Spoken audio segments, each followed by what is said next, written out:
मेरा नाम अमित कुमार रहा है और मैंने सिक्योर किया है गेट 2022 में ऑल इंडिया रैंक 2। मुझे लगता है कि ज़्यादा चीज़ों को कवर करने में बायजूस एग्जाम प्रेप ने मेरी हेल्प की और फाइनली ये रैंक अचीव कर पाया मैं। सारी चीज़ों को कवर करना चाहिए, इन डेप्थ करना चाहिए और प्रॉपर टाइम। ये नहीं कि जल्दी से स्किप करके ये कर लेता हूँ, ऐसा नहीं।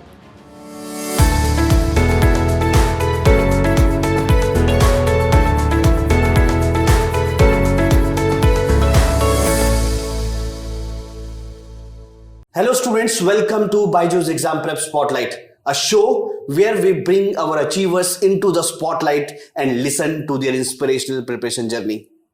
This is Abhinav Negi, your host for today, and today we have Amit Kumar Rai, who has secured All India Rank 2 in GATE 2022 Civil and made whole Byju's Exam Prep team proud. So, सबसे पहले अमित, आपको ढेरों शुभकामनाएं all India rank 2 लाने के लिए। Thank you sir, thank you very much. तो Amit, start करने से पहले हमारे व्यूअर्स को अपने बारे में बताइए, अपने एजुकेशनल बैकग्राउंड के बारे में।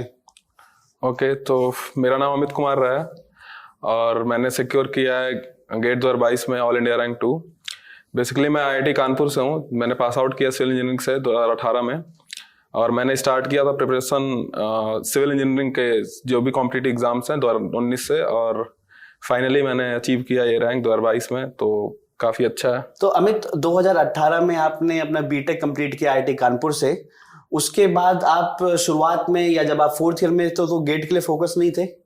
एक्चुअल में सर एक चीज़ बता देता हूँ मैं कि जब मैं पास आउट हुआ एग्ज़ाम, जब आईआईटी कानपुर से मैंने डिग्री क्लियर की, तो एक्चुअली मैं एलिजिबल नहीं था बहुत सारी चीज़ों के लिए, क्योंकि मेरा एज उस समय 20, जब भी मैंने पास आउट किया एक्चुअली मैं मतलब एलिजिबल हुआ होऊंगा 2020 में। पहला जो मैं एलिजिबल किसी भी एग्जाम के लिए हुआ, क्योंकि कई एग्जाम से जो आपको 21 एज मांगती है, तो मैं इसलिए ये भी था कि कॉलेज के भी चीज़ें अभी क्लियर कर लेते हैं। कॉलेज में बहुत सारी चीज़ें अपॉर्चुनिटी नहीं मिलेंगी, तो मैंने लेट ये भी किया, क्योंकि बहुत सारे बच्चे जो है नॉन कोर भी जाते हैं, तो थोड़ा कंफ्यूज था मैं चीज़ों में किधर जाना चाहिए मेरे को, क्योंकि आप जब इतने बड़े कॉलेज से हो तो बहुत सारी चीज़ें होती हैं, बहुत बड़ा प्लेटफॉर्म है ना।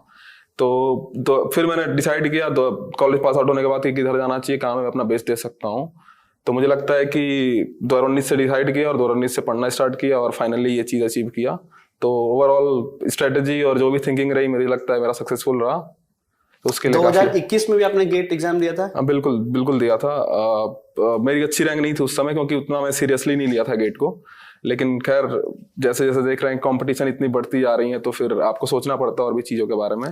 तो 2021 में अभी कितनी रैंक थी? 700, अराउंड 700 में। आपको बता दूं ऑलरेडी 99% बच्चों को हमने पीछे कर दिया। ऑलरेडी इतने टफ कंपटीशन में बहुत अच्छी रैंक है। हालांकि आपका इस बार रैंक 2 आ गया, तो आप 700 कह रहे हो कि बहुत अच्छी रैंक नहीं है, लेकिन स्टिल वो भी बहुत एक इफेक्टिव और बहुत ही अच्छी रैंक है। आपको अपना जब पता होता है कि आप क्या कर सकते हो, हाँ, तो और क्या अचीव है, क्या किया आपने, तो अभी जैसे ठीक है, अभी सेटिस्फाइड हूँ अपने रैंक से, तो अच्छा लग रहा है। और ठीक है, थोड़ा लेट स्टार्ट किया लेकिन फाइनली अच्छा रहा। ओके, तो आपने जब प्रिपरेशन स्टार्ट किया तो आपको कोई चैलेंजेस फेस किए होंगे, बहुत बार अप्स एंड डाउन्स भी आए होंगे। कभी आपको ये भी लगा होगा यार कि 2018 में मेरा बीटेक हो गया है और मैं अभी तक मतलब फाइनली डिसाइड नहीं कर पा रहा हूँ कि मैं किस लाइन पे जाऊँगा या कौन सा चीज़ मैं ज्वाइन करने वाला हूँ आगे जाके। तो उन अप्स एंड डाउन्स को या उन स्ट्रगल्स को आपने कैसे ओवरकम किया? ओके, तो सर सबसे पहले बता दूं कि ये जर्नी है जो काफ़ी बड़ी है। जैसे आपने बताया कि 2018 में पास आउट किया और अचीव किया, इस 2022 में मैंने रैंक अचीव किया। खैर कुछ चीज़ें कोरोना ने भी बिगाड़ी, 1-1.5 साल सभी का ही, सब मुझे लगता है सबका ही 1-1.5 साल गया। लेकिन है ये तैयारी काफ़ी लंबी है, जर्नी काफ़ी लंबी है, तो हाँ अप्स एंड डाउन्स रहे हैं, क्योंकि कई बार आप बहुत सारे टेस्ट सीरीज देते हो, नहीं आता रिजल्ट अच्छा, एग्जाम भी देते हो, नहीं होता सिलेक्शन, बहुत टाइम से वेट करते हो कि कुछ अच्छा हो, और फाइनल 2022 में हुआ मेरा। तो मुझे लगता है कि मोटिवेशन जो आपका जो भी हो सकता है, जैसे मेरे लिए था कि मैं अपने पैरामीटर सेट करता हूँ कि मुझे अचीव करना है, तो अब जो भी इसके लिए शेड्यूल बनाना हो, जो भी मोटिवेशन है, मेरा वही मोटिवेशन है कि मैं अपने टारगेट को अचीव करना चाहता हूँ। अब मैं अपने हिसाब से पैरामीटर बनाता हूँ, मेरे टारगेट क्या हो सकते हैं। जैसे गेट एग्जाम था मेरे लिए, तो मुझे पता था कि कुछ अच्छा, मतलब ऑब्वियसली टॉप 2 नहीं, टॉप 3 नहीं पता होता है आपको, लेकिन यह होता है कि आप कितना कर सकते हो। जो भी प्रीवियस ईयर के मार्क्स हैं या फिर जो भी आप देखते हो पेपर, तो आपको इतना हो जाता है अंदाजा कि क्या कर सकते हो आप। तो उस सोच को मुझे लगता है कि थ्रू आउट द टाइम, जितना टाइम भी मैंने प्रिपरेशन किया है, उसको जिंदा रखा अपने दिमाग में और काफ़ी हेल्प किया उसने, और फाइनली ये रैंक आया। तो बायजूस एग्जाम प्रेप ने आपको किस तरीके से हेल्प किया for achieving all India rank 2? Okay, तो जो भी व्यूअर्स से बता दूं कि अभी जो कंपटीशन हो गया है, कोई भी एग्जाम हो, जैसे कि गेट का एग्जाम है जो ठीक है आईआईटीज कराती है, वो तो वन ऑफ द टफेस्ट ही है। तो अभी जो विड्थ आपको और डेप्थ जो कवर करना है, तो आप ऐसा है कि कोई भी सब्जेक्ट आप छोड़ नहीं सकते हैं। कोई किसी पहले का कुछ और था कंपटीशन का माहौल, अभी कुछ और है। तो मुझे लगता है कि बहुत सारे सब्जेक्ट्स हैं जो आप एक कहीं से भी मतलब खुद से भी नहीं कर सकते, कहीं प्लेटफॉर्म पे आप खोजते हो, तो अभी बहुत सारी चीजें अवेलेबल हैं। बहुत सारी चीजें ऑनलाइन अभी जब से स्टार्ट हुआ कोविड के बाद, तो बहुत सारी चीजें अवेलेबल हैं। तो मैंने बहुत सारे सब्जेक्ट्स के वीडियोस फॉलो किए हैं, और मुझे लगता है कि जिसने काफी हेल्प भी करी और कई चीजों को क्लियर भी करा मेरे, और इन डेप्थ चीजों, क्योंकि अभी आप देखोगे तो एमएसक्यू क्वेश्चंस भी आ रहे हैं गेट में अगर आप जाओ, और हो सकता है कि आगे आने वाले समय में और ज्यादा हो, क्योंकि कंपटीशन टफ होता जा रहा है। तो वो भी ऐसी चीजें करेंगे, तो वो आपको इन डेप्थ जाना पड़ेगा हर एक सब्जेक्ट का, चाहे वो छोटा सब्जेक्ट माइनर हो मेजर हो, क्योंकि अब कोई भी सब्जेक्ट ना मेजर है माइनर है, क्योंकि एक एक दो मार्क्स में आप देख रहे हो कि कितने रैंक डिसाइड हो रहे हैं। तो मुझे लगता है कि ज्यादा चीजों को कवर करने में बायजूस एग्जाम प्रेप ने मेरी हेल्प की, और फाइनली ये रैंक अचीव कर पाया मैं। ओके, तो आपको वीडियोस से फायदा हुआ। बिल्कुल, और टेस्ट सीरीज में बिल्कुल टेस्ट सीरीज से आपका क्या है कि अप्रोच पता चलेगा आपको कि मैं किस अप्रोच से पेपर में जा सकता हूँ, क्योंकि ठीक है अपने ट्रेंड देख लिया प्रीवियस ईयर से कि क्या ट्रेंड रहा है अभी 2 साल 3 साल 5 साल जो भी क्वेश्चन आ रहे हैं, उसके बाद आप टेस्ट देते हो, अपने आप को टेस्ट करते हो, क्या स्ट्रेटेजी रखोगे आप एग्जाम में, तो वो ऑब्वियसली आप टेस्ट सीरीज से डेवलप करते हो। आपके गेट में आफ्टर नॉर्मलाइजेशन कितने मार्क्स आए?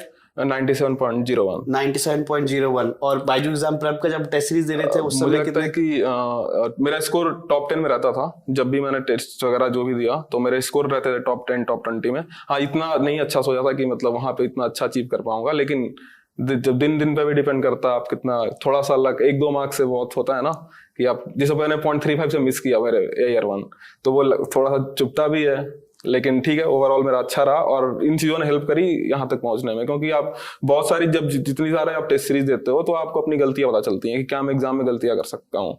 जैसे मान लीजिए मैं भी कोई भी टेस्ट सीरीज रखता हूँ, तो मैं अपने गलतियों को नोट डाउन करता हूँ कि क्या मैं ओवरकम, मेरे को क्या कम करना है, ओवरकम क्या करना है एग्जाम के दिन। तो वो हेल्प करती रहती हैं थ्रू आउट द चीजें, और एक प्रोसेस है जिसके थ्रू आप इस चीज को अचीव करते हो। ओके, आपका कोई फेवरेट सब्जेक्ट ऐसा कि जिसमें आपको लगता था यार मैं बहुत स्ट्रांग हूँ, और ना सिर्फ मार्क्स पॉइंट ऑफ व्यू से बल्कि आपको उसको पढ़ते हुए मजा भी आता था? बिल्कुल। तो जैसे कि आप अगर स्टैंडर्ड देखें क्वेश्चंस के स्केट के, तो कुछ सब्जेक्ट बहुत अच्छे से पूछे जाते हैं, जैसे कि हाईवे वगैरह है, सॉयल है, सोम है। तो सॉयल, आप जैसे ने बोला फेवरेट सब्जेक्ट, तो सॉयल में मेरे को बहुत कॉन्फिडेंस था कि सॉयल में कैसे भी क्वेश्चंस आए तो मैं कर सकता हूँ उन सब चीजों को, क्योंकि अभी क्या हुआ कि गेट में फाउंडेशन इंजीनियरिंग बहुत उनका फेवरेट सब्जेक्ट है, बहुत अच्छे क्वेश्चन पूछे जाते हैं। तो सॉयल हुआ, सोम हुआ, जो भी मेजर सब्जेक्ट्स हैं, तो मेरे फेवरेट तो खैर सारे सब्जेक्ट मेरे को अच्छे लगते हैं, क्योंकि सिविल की थोड़ी फील है, मेरे को फिजिक्स पढ़ना बहुत अच्छा लगता है और मैं रिलेट कर पाता हूँ सिविल की चीजों को फिजिक्स से। तो मुझे लगता है कि फेवरेट तो मेरे सारे सब्जेक्ट्स हैं, क्योंकि अच्छा लगता है पढ़ना, वो फील जो है ना वो पढ़ाई के बाद ही आती है। और मुझे लगता है सबसे ज्यादा कॉन्फिडेंस मुझे सॉयल में रहा होगा, सॉयल में, सॉयल स्ट्रगल। सोम तो सबका, जैसे मैं आईआईटी से होता हूँ तो फेवरेट है, वो पहले से भी आप कॉलेज से भी करते हो, पहले आईआईटी के लिए भी करते हो, तो वो तो हमेशा ही चलता आ रहा है। जिस भी स्टूडेंट का फिजिक्स अच्छा होगा उसका स्वाभाविक है कि सोम उसे पसंद होगा। तो सोम, जैसे कमांड के बारे में पूछा तो सोम पे पूरा कमांड है मेरा।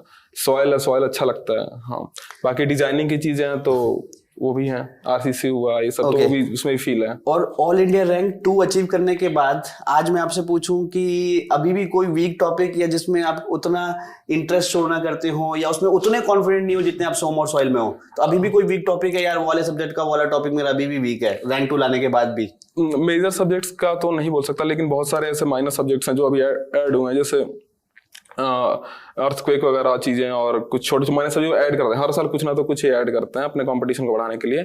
तो मुझे लगता है कि हाँ उसमें है, माइनर सब्जेक्ट्स में बोल सकता हूँ मैं, मेजर में तो सब में क्लियर है। मुझे लगता है मेजर सब्जेक्ट्स मेरे सारे कमांड है, ऐसा कुछ नहीं है। ठीक है। और आपने जब प्रिपरेशन कर रहे थे, फरवरी में एग्जाम था, तो उससे कितने महीने पहले आपका सिलेबस कंप्लीट हो चुका था और आप टेस्ट सीरीज देने लग गए थे?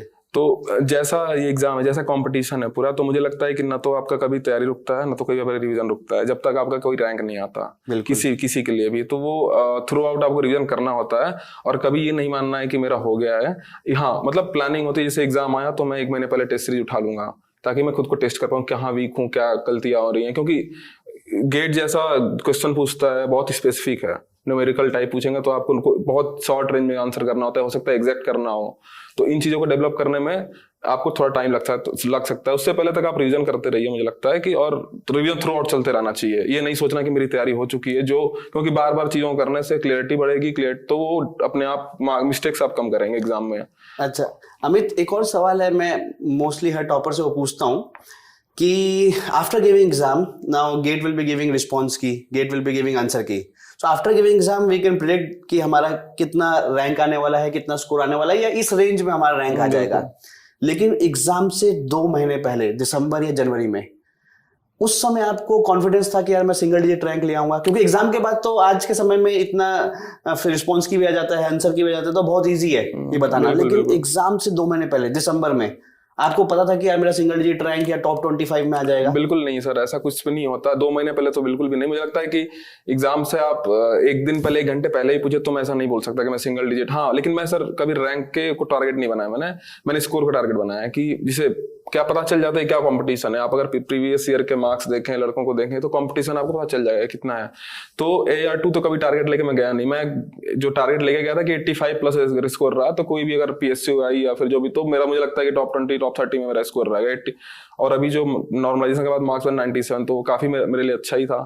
तो इतना तो एक्सपेक्ट नहीं किया था मैंने, ना कभी टारगेट किया था, तो वो थोड़ा अच्छा रहा। जो भी आप मेरी तैयारी रही और हार्डवर्क रहा, तो फाइनली उसने दिया और अच्छा ही है। तो अमित, आपने बायजू एग्जाम प्रेप के वीडियोस देखे, आपने कहा आपने टेस्ट सीरीज की, फुल लेंथ टेस्ट सीरीज आपने अटेम्प्ट की यहाँ पर, और आपने कुछ क्विज भी किए।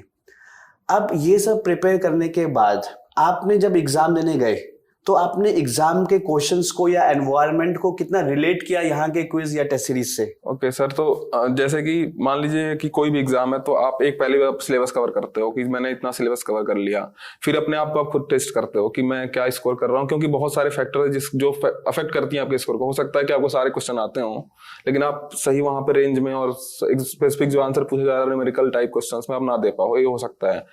तो मुझे लगता है कि अगर आप टेस्ट देना हो, दो क्विजेस दो, तो जो कुछ क्वेश्चन तो हमेशा नहीं होते हैं। मान लीजिए कि कोई भी एग्जाम है तो 80% टाइप तो प्रीवियस ईयर के ट्रेंड पे चलते हैं क्वेश्चन, लेकिन जो 20% है, तो मुझे लगता है कि ये चीजें हेल्प करती हैं आपको। और सबसे ज्यादा है कि गलतियां कैसे रुकेंगी, तो वो टेस्ट सीरीज है, चीजों को अटेम्प्ट करेंगे, आप खुद से जाएंगे, तो वो आपकी चीजें हेल्प करती है। वो एग्जाम में भी रहता है, जो आप यहाँ परफॉर्मेंस करोगे मोर और लेस वहां पे और अच्छा ही होना है, क्योंकि वहां पे और आप सतर्क रहते हो। लेकिन ये चीजें आपको, आपकी स्ट्रेटेजी कैसे, क्या डेवलप करते हो, क्या अप्रोच की, सब। जैसे कि मेरा अप्रोच क्या था इस बार के पेपर में, कि मैं टेस्ट सीरीज देने के बाद मेरे को ये समझ में आ गया था कि मेरे को अगर अच्छा स्कोर करना है, तो पहले आपको 2 मार्क्स के क्वेश्चन सारे सही करने होंगे एक बार में, क्योंकि अगर आप लास्ट में जाते हो तो आप गलती करने के चांसेस ज्यादा है। तो वो कहाँ से चीजें डेवलप होती है? टेस्ट सीरीज से। तो मुझे लगता है कि ये चीजों ने हेल्प किया मेरी सारी गलतियां रोकने में, और इतना अच्छा स्कोर लाने में काफी हेल्प किया। जब एग्जाम देने गए तो 3 घंटे में आपको सफिशिएंट टाइम था, या आपको लगता था यार 10 मिनट और मिल जाते तो मैं और अच्छा कर लेता, रिवीजन कर लेता, या और जो क्वेश्चन आपने सारे अटेम्प्ट किया था 65%? बिल्कुल। तो आपको समय का कुछ वहां पर लगा कि यार थोड़ा और मिल जाता? मतलब 1-2 क्वेश्चंस के लिए बोल सकता हूँ मैं कि 1-2 क्वेश्चन में थोड़ा और टाइम दे देता है, फिर रिवाइज कर पाता। जैसे मैं अगर बताऊं तो मैंने 0.35 से मिस किया है, तो एक बहुत ही सिली मिस्टेक, मतलब जो नहीं करना चाहिए कभी पेपर में, वो मैंने किया। मतलब 2 मार्क्स का क्वेश्चन था, वो कोई नहीं करता गलती, और वो मैंने किया। तो वो जैसे कि होता है ना कि आप रिवाइज कर लेते हैं, या फिर तो हाँ, इसमें 5-10 मिनट 15 मिनट शॉर्ट रहा हूँ, लेकिन मुझे लगता है कि प्रैक्टिस और इन सब चीजों ने मैंने अपना टाइम शॉर्ट कर रखा था कि ऐसे करना है कि इतने स्लॉट में मेरे को 2 मार्क्स से करने हैं, इतने में मेरा फिर 1 मार्क्स से क्वेश्चन में जाना चाहिए, इतना फंसना नहीं है किसी भी क्वेश्चन में। तो वो आप टेस्ट सीरीज से डेवलप करते हो, और 3 घंटे सफिशिएंट थे, क्योंकि 65 क्वेश्चन होते हैं। क्योंकि गेट जैसे एग्जाम में आपको इन डेप्थ जाना है, क्योंकि वो सफिशिएंट टाइम देते हैं कि आप कर पाओ।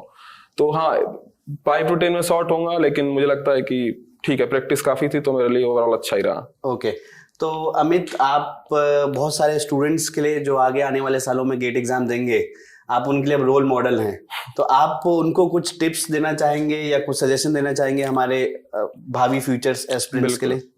तो एक चीज बताना चाहूंगा कि जिन्होंने भी अभी स्टार्ट किया है, फिर जो भी कर रहे हैं, तो ठीक है, कंपटीशन का लेवल थोड़ा बड़ा हो गया है किसी भी एग्जाम के लिए, लेकिन घबराना नहीं है पहली बात तो। और चीजों को इन डेप्थ जाने की कोशिश करिए। मतलब ये नहीं कि मैंने बस ऐसे रैंडम पढ़ लिया, कवर कर लिया चीजों को, ऐसा नहीं रखना। इन डेप्थ जाना है हर एक चीजों को, और पूरा टाइम देके पढ़ना है। क्योंकि आप एक बार जब तैयार हो जाते हो ना, तो आप कोई भी एग्जाम कोई भी एग्जाम हो आपका, मतलब जिस एग्जाम के लिए आप प्रिपेयर करना चाहते हो, आपने अगर एक बार आप कमांड ले ली सारी चीजों में, तो आप किसी भी चीज में अच्छा कर सकते हो। तो इन डेप्थ जाने की कोशिश करो, क्योंकि क्वेश्चन के पैटर्न चेंज हो रहे हैं, कुछ टफ क्वेश्चन भी आते हैं। आप इंटीजर टाइप के जैसे इस बार देखेंगे तो अब इंटीजर टाइप के क्वेश्चन ज्यादा थे, फिर प्रीवियस ईयर से ज्यादा थे, एमएसक्यू ज्यादा थे प्रीवियस ईयर से। तो उन चीजों को आपको अगर सही करना है पहली बार में, तो आपको इन डेप्थ जाना पड़ेगा सारे सब्जेक्ट्स को लेकर। तो ये नहीं करना कभी कि ये चीज छोड़ देता हूँ, ये चीज छोड़ देता हूँ, क्योंकि अगर अच्छी रैंक आपको लानी है तो आपको सारी चीजें कवर करनी है और इन डेप्थ करनी है और पूरा प्रॉपर टाइम देना, घबराना कुछ नहीं है। और मुझे लगता है कि इस एग्जाम के लिए 8 to 9 मंथ अगर आप दे रहे हैं अच्छे से तो सफिशियंट, और अगर सारे सब्जेक्ट को अच्छे से 8 to 9 मंथ में आप कवर कर सकते हो।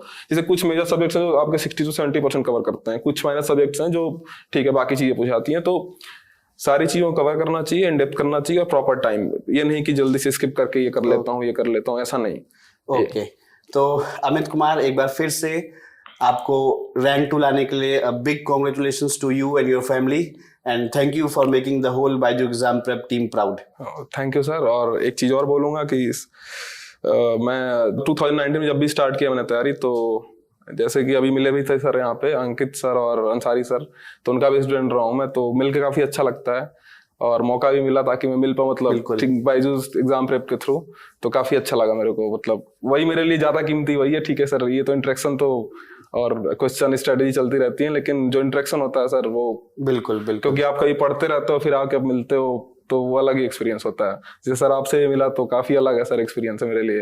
ओके, तो दोस्तों आपने देखा अमित कुमार की जर्नी से किस तरीके से उन्होंने लगातार प्रयास करते गए और अंततः 2022 में all India rank 2 GATE 2022 civil में हासिल किया। इसी को कहते हैं ना कि मान लो तो हार है और ठान लो तो जीत है।